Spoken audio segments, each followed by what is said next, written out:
All right, we've had about 1 million requests here to go through and update these rest of season rankings. So I'm going to go through, I'm going to look at the wide receiver position first, dive in deep. I'm going to try to not overreact to what we've had at the beginning part of the season. But of course, these rankings are so difficult to make. So if you disagree with anything, if you think we need to change a ranking or two, please don't hesitate. Go down to the comment section. Let me know your thoughts. I'll be happy to take them into consideration and possibly make some adjustments. But before we get into it, go down there, drop a like on this video if you have not done so already. Subscribe to the channel. And if you want to check out any of these awesome player props this week, make sure you go over to Underdog Fantasy with the link in the comment section, with the link in the description of the video. And over there on Underdog, you can check out all these cool player props. And when you sign up with promo code FLOCK, they're going to match your first deposit dollar for dollar up to $100, and available in damn near every single state. Make sure you go take that under on Jeff Wilson Jr. this week. But that should be it. Let's go through. Let's dive into these wide receivers. Let's start it off with Cooper Kupp 1. I don't need to waste your time. Highest floor, highest ceiling in fantasy football. Let's not waste your time. Let's go down to 2, where we are going to have Justin Jefferson. Remember like the 2-week stretch earlier this year where people were overreacting to Justin Jefferson not being a top 5 wide receiver in fantasy in those 2 weeks. Then the following week he comes through. He dominates in London. Justin Jefferson, very similar. This top tier, pretty clear cut and dry. Our third guy going to be Stefan Diggs. Stefan Diggs, we have him in so many best ball leagues over there on Underdog. Very happy to see how dominant he's been so far this season. I cannot wait until we get to see the Buffalo Bills play the Kansas City Chiefs. Just as a quick side note here. And then going over to our next tier, we're going to have Jamar Chase at 4. This is about where we need to start actually thinking about these rankings. This is about where people will have some serious questions. And when I'm looking at Jamar Chase, yes, 100%, I agree. I admit he has been disappointing so far. Yes, with Jamar Chase, you would have assumed that he'd be a top 3 wide receiver in fantasy. He's looked bad himself. Joe Burrow hasn't looked great. And on top of this, Higgins has been hurt for a few of these games. So if you were ever going to assume that, Jamar Chase would struggle, you probably would assume that maybe Higgins was just out there dominating with 120 receiving yards a game. No. Higgins is not even playing in some of these contests. Jamar Chase has been disappointing. I want to go back to look at what we had his rookie season. I want to look at the fact that this is a 21-year-old player that you should assume is going to continue to get better as the season goes on. I think people are honestly maybe overreacting a little bit here with Cincinnati, and Jamar Chase should be completely fine. Going over to our next guy, we're going to have Devonte Adams at 5. With Devonte Adams, you probably need to be worried about a 1 to 2 game suspension coming to hit him. In reality, I'm not going to care too much about that. If anything, it's going to represent a buy low opportunity for us on Adams here. He's actually been a lot better than I was expecting going over to Las Vegas, where I thought that he wasn't going to see the same target share that he had over there in Green Bay. But, clearly, Aaron Rodgers needed Devonte Adams a little bit more than we all knew. Going over to our next guy, we got Tyreek Hill at 6. Tyreek, same thing here. Kind of surprised to see how good he's been in Miami. Y'all know we will be a little bit aggressive on our guy in Jalen Waddle. A few rankings from now, I am a big Jalen Waddle fanboy, but it's hard to ignore the volume that you're getting from Tyreek Hill. And I think Tua Tagovailoa, while we all want him to sit out the rest of season, while we all want Tua to make sure that he is 100% healthy, I don't think that actually happens. I think that Tua probably comes back earlier than a lot of people are assuming. I think Tua's maybe back by week 8, if we're going to be honest.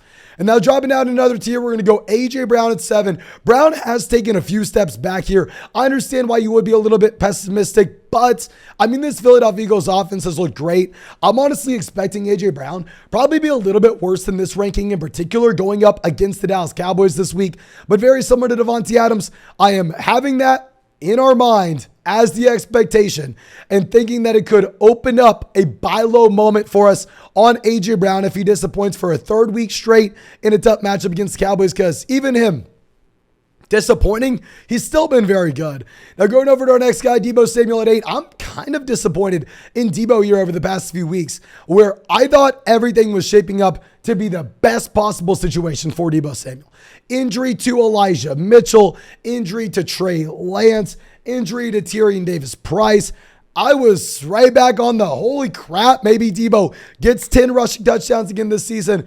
This past week, I mean, we saw that not only are they going to use Jeff Wilson, but at the same time, now Tevin Coleman, of all players, Tevin Coleman is getting, I don't know, hopefully Deebo's used a little bit more as a running back, but right now, I think this is where we have to rank him. Now at 9, we're going to have Amon-Ra St. Brown. We had him on our buy low video this week. We'll have him on our buy low video next week as well. I think he's a locked and loaded top 10 wide receiver. I mean, if we are looking at St. Brown here, come on. Come on. This is a wide receiver that was straight up dominant at the beginning part of the season. I know he took a step back, but I think we could primarily blame that on the injury that Amon-Ra St. Brown had. Now that he gets the bye week for another full week to recover, I think he's going to be just fine. With Jameson Williams coming back later this season, I think that Jameson Williams is going to be that prototypical field stretching wide receiver that will help the Detroit Lions, but he won't take a lot of volume in this offense. So if anything, you should be very excited about what you'll have with him.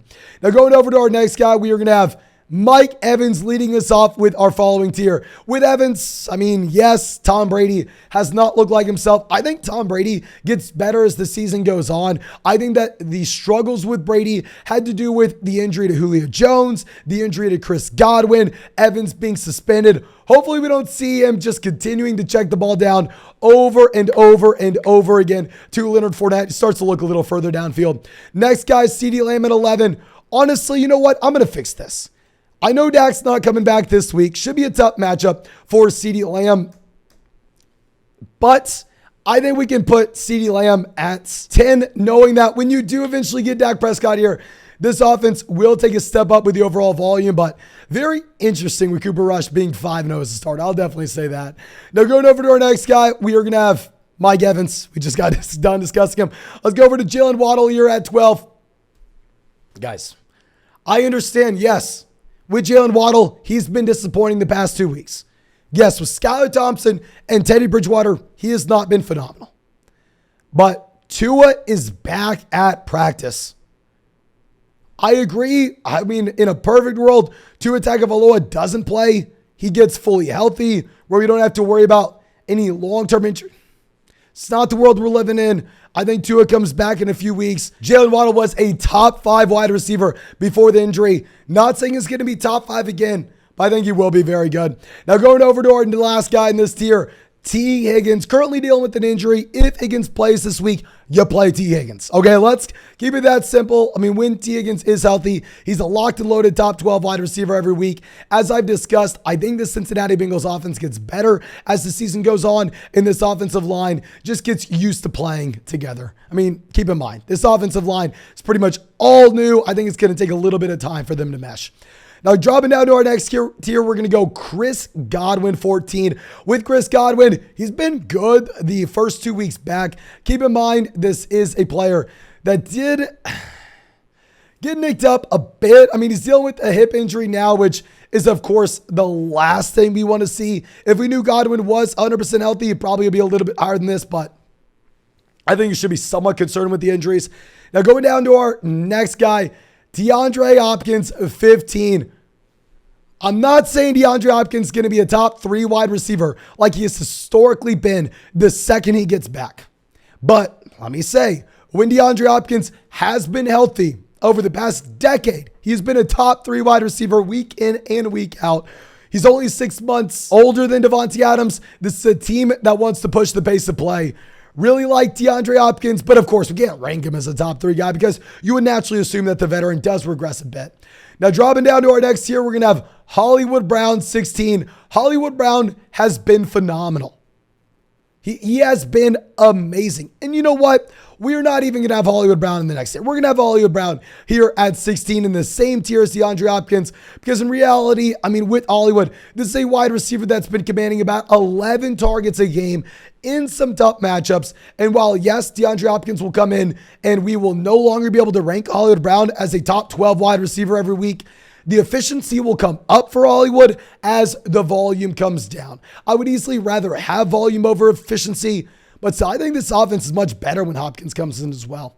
Now, dropping down to our next tier, we're going to have Mike Williams and Keenan Allen ranked back-to-back. I mean, with Mike Williams, I actually had him a few spots behind Keenan Allen coming into the season. I thought people were crazy for drafting and ranking Mike Williams above Keenan. That's before Keenan had a hamstring injury. That's before Keenan has put us through a bunch of just mental torture. I mean, telling us, oh, yeah, he's going to be back this week. Oh, he's going to be back this week. Hopefully, Keenan Allen's back this week. I didn't rank him in our top 30 wide receivers earlier, though, because I don't want to jinx him. I want to actually have him back. I think it would be very hard for us to rank Keenan above Mike Williams now when he's going to be dealing with this nagging hamstring. Now, dropping down another tier, we're going to go Gabriel Davis, 19. Gabriel Davis, he's been phenomenal. Gabriel Davis, almost 200 yards this past week. I'm expecting another massive performance against Kansas City Chiefs this week. Gabriel Davis has had 20 targets this season. 5 targets a game is not something I can feel comfortable projecting a wide receiver to be a top 12 guy, even if he's playing with an elite level quarterback in Josh Allen. I think we're being fair with this ring. Let me know if you think it's too low. Next guy is Sutton. Let's go throw Sutton and Pittman together. Back to back with Sutton. Y'all know I'm not a big Sutton fanboy. He was a must-avoid player for us in drafts this year. I mean, Russell Wilson has been absolutely garbage. But still at the same time, I mean, I don't know. I feel like even if we rank Sutton here, we're going to be lower on Sutton than everybody else, as we have been. You can go trade Sutton for someone like T. Higgins, Jalen Waddle, make that deal in a heartbeat. Now, our next guy, Pittman, someone else that we were much lower on than everybody coming into the year, simply because I did not think Matt Ryan was good as everybody thought. And hell, it's played out to a T. We've said it all with Michael Pittman here. I do not think that he is going to be someone that you're starting every single week going forward. And then our next guy is going to be DK Metcalf, 22. Metcalf, Geno Smith has been much better than we were expecting. We'll talk about Lockett in just one second. Geno has been a lot better than I expected.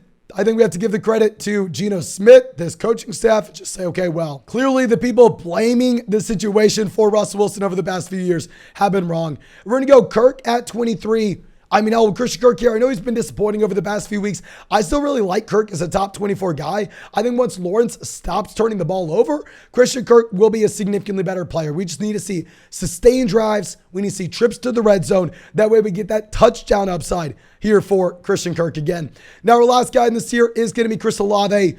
I mean, I honestly think Olave should be higher than this. I'm having a hard time putting Olave this low because Olave has been great. But looks to be a pretty serious concussion with Chris Olave. At the same time, he's been great with no Jarvis, no Kamara, no Michael Thomas. I mean, all these guys missing time. I think in the long term here, we may be in a difficult spot if you are in a Saints offense that has Taysom Hill stealing touchdowns, that has Alvin Kamara getting a decent amount of targets out of the backfield, that has Michael Thomas and Jarvis Landry eventually healthy. Love Olave, the talent. I just think the situation is going to get a little worse. Now, dropping down to our next tier, Deontay Johnson, 25. I mean, Deontay Johnson, I thought he was a safe guy to bet on because I didn't think the targets were going anywhere. And to be honest, the targets haven't gone anywhere. The man's top 5 in the NFL at the wide receiver position in targets. But at the same time, this has looked to be one of the worst offenses in the NFL. Hopefully, Kenny Pickett gets better soon. Obviously, the target volume is safe with Deontay Johnson, but at the same time, George Pickens is looking very good as well. Now, our next guy, Tyler Lockett, 26. He has been the wide receiver 1 in Seattle. He has been phenomenal. I do think that we get some regression with Geno Smith, as we were discussing. I mean, for all the best ball teams we drafted Tyler Lockett with, though, I am excited. Now, our next guy, Devonta Smith, 27. With Smith here, I mean, it looks to be a high floor, low ceiling type situation where it's going to be very hard to predict what we get from a week-to-week standpoint. This week's going to be very difficult, I'd say, going up against the Dallas Cowboys. But obviously, the Philadelphia Eagles offense has looked very good. And Smith has posted one of the best collegiate wide receiver seasons of all time. Now, going over to 28, we are going to have Amari Cooper.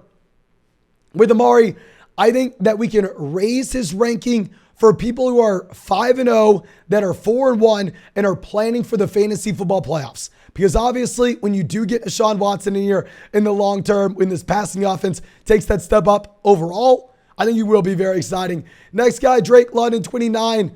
Marcus Mariota, can you please do something? I mean, I don't ask for a lot. I don't even need much from you, Mariota. All I need is, I know we're asking a lot here, more than 200 passing yards in a game. Please. At least hit 200 passing yards in a game. Let's get some passing volume going over in Atlanta. Save Drake London, save Kyle Pitts.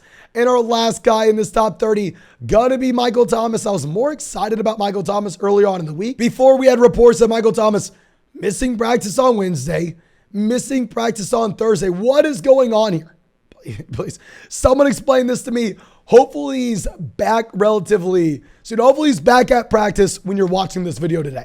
Of course, this weekend, I'll be giving you all the recent injury updates that we have. So just make sure you're subscribed to the channel. Make sure you hit the bell next to the subscribe button. If you have any questions, feel free to come out to a live stream if you're subscribed and you have that bell hit, or drop them down there in the comment section below. While you're down in that comment section, drop a like on this video. If you want to check out any of these player props on Underdog Fantasy, go sign up. Use promo code FLOCK when you sign up. They'll match your first deposit dollar for dollar up to $100. And you'll be able to go check out this Jeff Wilson under rushing yards. We've been crushing these lately. Thank you again. I appreciate you. Hope you have a great day, and hope we get to see you in the live stream tonight.